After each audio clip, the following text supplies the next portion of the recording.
I think number one, our country, as most Americans recognize, is in trouble. And we're in trouble fiscally. We're in trouble from a leadership standpoint.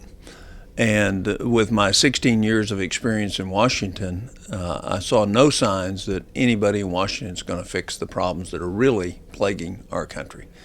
And our founders were wise. They gave us a way to do that. And I see it as the only solution that returns decision making to the people. The real question in our country today is, with all the controversy, is who decides?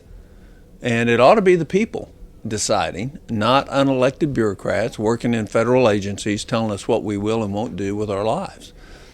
So I got involved in it because I thought it was the most important thing I could do outside of I certainly didn't accomplish what I went to Congress for, which was to limit the federal government, restore the balance of power between the states and the federal government, and eliminate the waste, fraud, and abuse that's there. So this is the way to do it.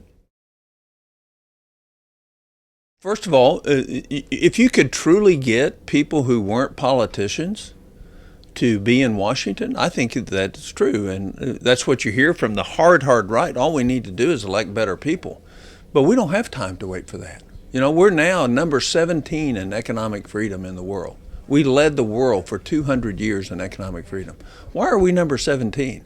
Because we've lost the vision of a free enterprise, personal responsibility and accountability country.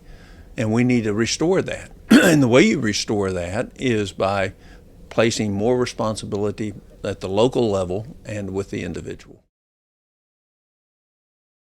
What I saw is the natural conflict of interest of individuals in positions of power when it came to making decisions about staying in position of power versus doing the best thing. And what I saw all the time was people would not do the best thing, but they'd do the thing that was expedient for their political career. And I think that's human nature. The fact is we have different kinds of people in Washington today. 2/3 of the people in Washington have never served in a real job. They've been in a political office their whole life. And so they don't have the broad experience, and what they're interested in is their political career. And that's not necessarily bad as long as you have the courage to stand up and make the tough votes. But as we just saw with health care, where are the courage to compromise and make the tough votes? We don't have it. A couple of ways. Number one is if you force a balanced budget amendment with generally accepted accounting principles. Oklahoma has a balanced budget amendment, but they cheat every year. They go into debt and say, well, we've balanced the budget. With general accepted accounting principles, where it's all transparency and you actually get to see where the federal government's spending its money, and you make them use general accepted accounting principles, you actually will get and find out what we really are. Here's last year's numbers. $584 billion deficit. What'd the debt go up? $1.6 trillion. What'd the unfunded liabilities go up? $7 trillion. So we told everybody we are only short $600 billion, all right? But it was really $1 trillion more than that.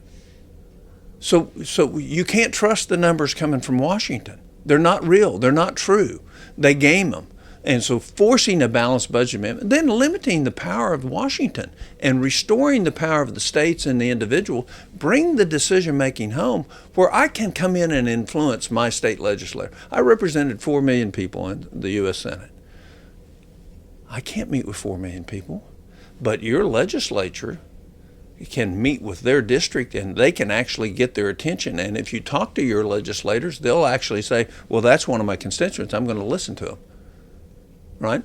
So it was never intended that the federal government was to be this behemoth and states were to be these little yes ma'am, may I, mother may I. And we're totally out of whack. Our system isn't going to work. Financially, we're bankrupt. And unless we do something big to restore it, we're not talking about changing the Constitution. We're talking about restoring it to its original intent. One's knowledge. One of the things I see the biggest is people are fearful. Well, you might do something that would hurt us. And, my answer to that is you've got 535 people in Washington today that can do anything they want if they get 2/3 and send it to you. You think they're going to do that? No, they're not going to send anything that's going to hurt us. So why would the states, where you actually have more control, do anything that would hurt us? We have to help ourselves, otherwise we're going to die. All republics in history have died. We're the longest surviving republic, and they all die over the same issues, fiscal issues. And when they unwind, and we're unwinding right now. They're not, the vast majority of Americans aren't, but when they find out about it, they get all excited. They say, you mean I can actually do something?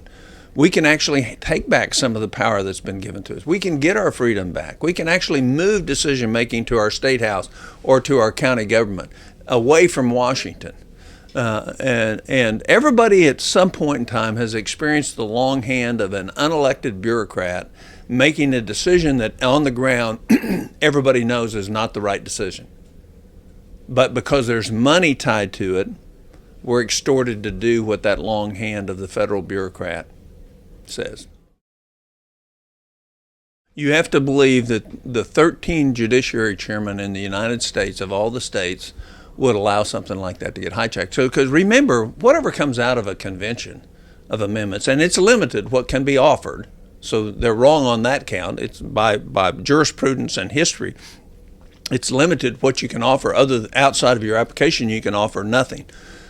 But you have to believe that the 13 judiciary chairmen would allow, it only takes 13 to stop anything, right? So out of the 99 judiciary chairmen, because Nebraska has a unicameral legislature, it would take only 13 to stop anything. Well, listen, I've been in 35 states. I actually trust the people a whole lot more than I trust Washington.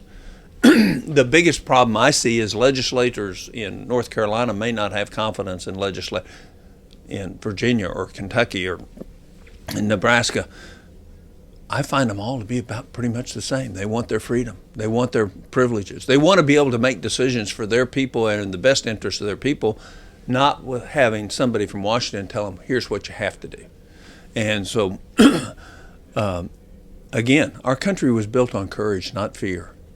And if you're going to fear something, you ought to fear the runaway federal government we have today and fear what's going to happen to our children. Right now, the millennial generation is on the hook over the next 50 years for $1.75 million apiece in unfunded liabilities that we're consuming now. So if you fear anything, if you really love your children, you'll get on board with this so we can change that.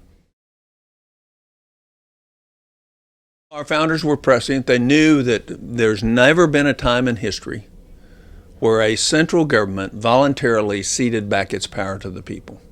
So they put this in here in case the federal government ever got to the point where they were non-responsive to the needs and requirements and freedom of the individuals in their country. And it has been used. Most people don't realize that the Bill of Rights came about because John Jay and James Madison were putting forward an Article 5 Convention for Amendments to install the Bill of Rights into the U.S. Constitution. The Congress looked at that and they said, we'll pass it. We don't want them telling us what to do. And that's something that will happen with this, is if in fact we get to 30 states, the Congress is going to start saying, wow, we better do these three things or they're going to do it for us.